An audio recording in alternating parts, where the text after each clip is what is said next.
Hey, today I will be presenting my strategic activity 6 from Nagasaki's bombing and Hungary's revolution.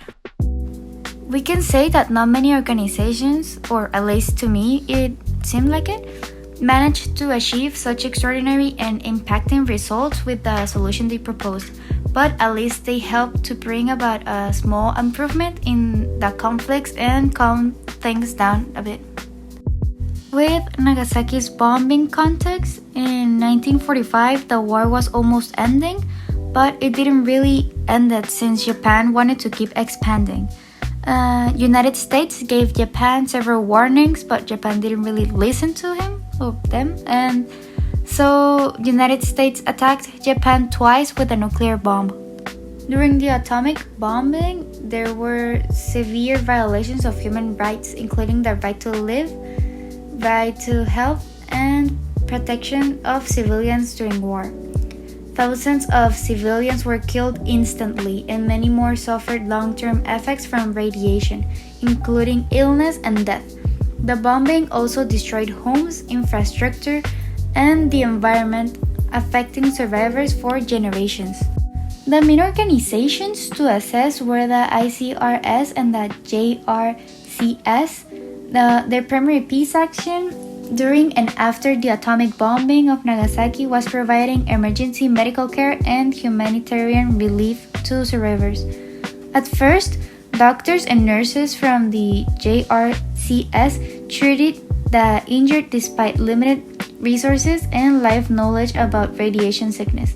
The ICRC supported relief efforts by helping deliver medical supplies and later advocating for the protection of civilians in armed conflict. Their actions focused on saving lives, treating the wounded, and reducing immediate human suffering after the bombing. This action is mainly peace building because it focused on long-term solutions rather than stopping immediate violence. It aimed for positive peace, as it tried to address deeper issues like global security, cooperation, and preventing nuclear war, not just ending conflict.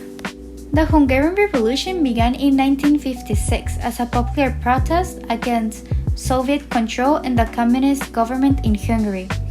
Citizens demanded political freedom and independence, but the Soviet Union responded with a large-scale military invasion to maintain control. During the Hungarian Revolution, many rights were violated. For example, the right to live, freedom of expression, and freedom of movement.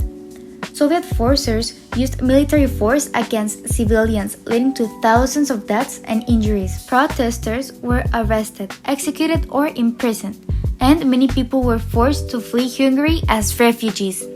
Their primary peace actions was organizing peaceful protests without weapons or threats, demanding political reforms such as restoring of rights, cultural identity, the leadership of Imre Nagy, and the withdrawal of Soviet troops. At first, these demonstrators were non-violent and symbolic, showing unity and resistance without direct harm. However, as tensions escalated and Soviet forces intervened, the situation shifted from peaceful protest to violent conflict. This action is best described as peacemaking because the protesters during the Hungarian Revolution initially tried to resolve the conflict through peaceful protest and demands for reform, rather than violence. It mainly aimed for positive peace, since the goal was not to just stop violence, but to address deeper issues like oppression, lack of rights, and foreign control. For Nagasaki, I think that the help provided by the JRCS and the ICRC was not much systematic solution.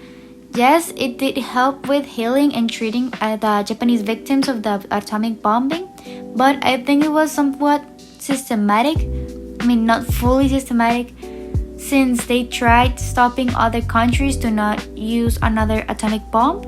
At first, since the nurses and doctors didn't know about the radiation sickness, many people started losing their lives. After that, many people started volunteering to help and heal and treat the injured. Around 150,000 people died due to the bombing and the radiation.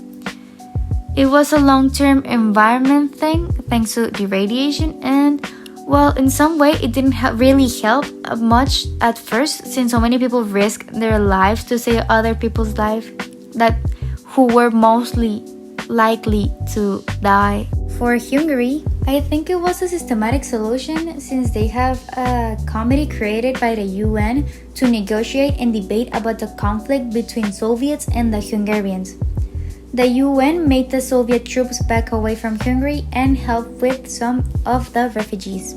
Overall, the evidence shows that international organizations were limited in achieving deep, but they still played an important role in reducing harm and creating some level of stability over time. In both the atomic bombing in Nagasaki and the Hungarian Revolution, their actions did not fully resolve the root causes of the conflict. Most significant common challenge for egos. I think it was the lack of enforcement power. What does this tell us about their true power and limitations of egos in the modern world? They are more effective in peace building and prevention over time rather than immediate intervention. In the modern world, this means egos are powerful and guiding global behavior, but ultimately depend on willingness of the countries or states to create real change. That's all for today. Thank you.